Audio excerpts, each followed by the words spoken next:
ஒவ்வொரு ஹோரைக்கும் தனித்தனியாக பலன்கள் உள்ளனவா? ஹோரைகளில் ஒவ்வொரு ஹோரைக்கும் தனித்தனியாக பலன்கள் உள்ளன. அவற்றுக்கு என பல்வேறு பலன்களை தனித்தனியாக உணர்ந்து செய்ய வேண்டும். சூரிய ஹோரையின் பலன்கள்.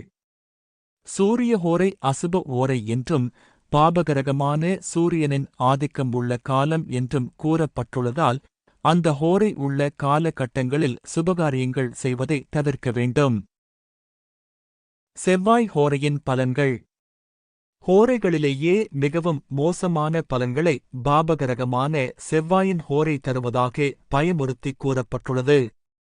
செவ்வாய் ஹோரை இருக்கும் காலகட்டத்தில் மிகுந்த எச்சரிக்கையுடன் செயல்பட வேண்டும். சனி ஹோரையின் பலன்கள். தீயவை யாவையும் தரவல்லது சனி ஹோரை ஆகும்.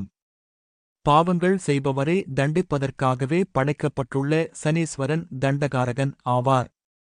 பாவ கிரகமான சனி பகவான் நம்மை எப்போதும் கவனித்துக் கொண்டிருப்பார்.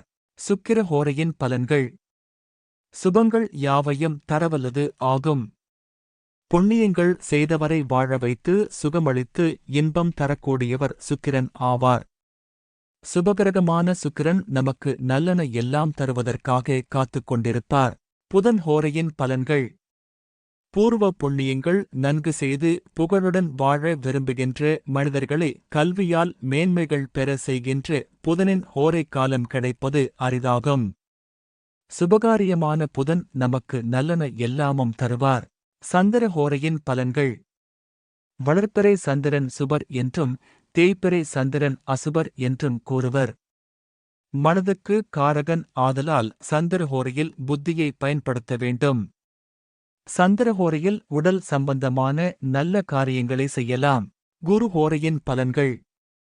சுபகிரகமான குருவின் ஹோரையில் நல்லன எல்லாவற்றையும் செய்யலாம். ஒருவரது சகல வெற்றிகளும் குருவின் பார்வையால் கிடைக்கின்றன. குரு பார்க்க கோடி நன்மைகள் உண்டு என்பர். திருவருளை குருவருளை பெற்றுத் தருகிறது.